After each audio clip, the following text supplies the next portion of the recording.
So I'm going to talk about my phonology transcription learner error analysis project. I'm pretty happy with where I'm at now in terms of the project progress. So far I have transcribed both my native speakers sample speech as well as my non-native speakers sample diagnostic passage, and I also transcribed my non-native speakers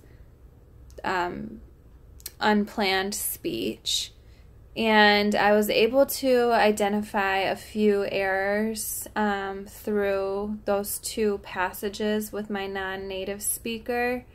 In fact, I found that some passages had the same type of error in both passages. So I've also been able to order those errors in terms of priority.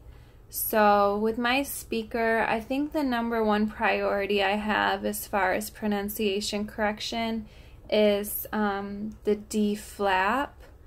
So my speaker is not producing the D flap in their speech, and I would say that flap allophone is missing pretty much across the board in their speech. When you hear her samples, you'll hear that she is very comprehensible in terms of speech. So I feel a little bit nitpicky as I'm finding her errors.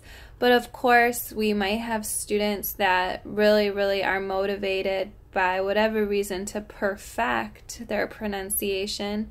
And I think that this practice so far has helped me when it comes to someone who's not so proficient. I'll be able to identify which errors are impeding their comprehensibility. Anyways, so I think I would start with that flap allophone. And another thing that I noticed is that this speaker sometimes has a lack of reduced words and blending. I actually noticed that more so only with the red diagnostic passage, and interestingly, my native speaker had even more of a lack of those reduced words and blending. So I wonder if that's kind of a function of what they took as a formal type task to read that passage. So that's one that I could talk about with her. But another thing that I've noticed that I think would maybe be more important to her development is her lack of the velarized or dark L. So in her passage, she talked about seeing a werewolf. So I used her pronunciation werewolf that didn't have that dark L. When I compared it to her diagnostic passage, it sounded like she was using what I think is a velarized L in older. That was comprehensible and pronounced. But I wonder if that versus ol might have a more difficult glide to that velarized L. So that could be something to practice with.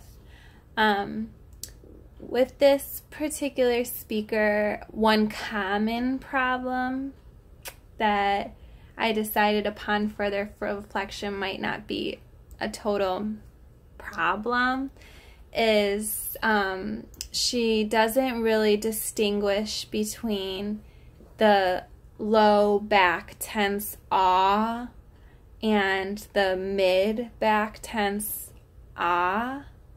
Like she was talking about her experience at the haunted house, and she kept saying haunted house.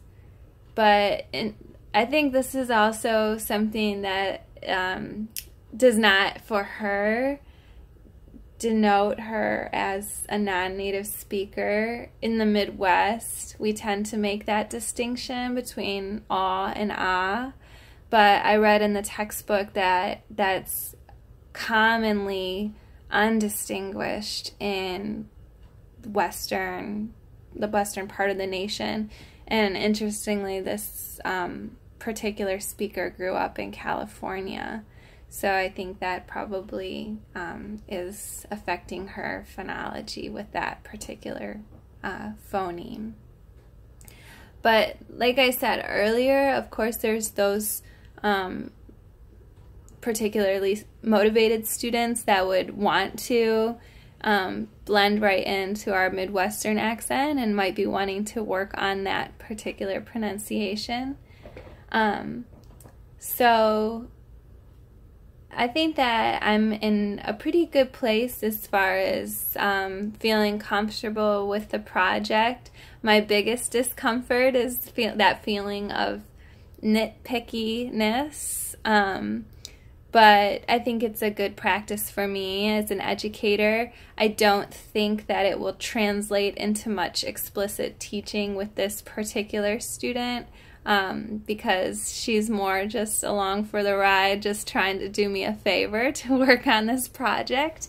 But still, I think that for those instances where I would have to help a student pick out their phonology errors, of kind of learning how to use transcription as a tool to do that.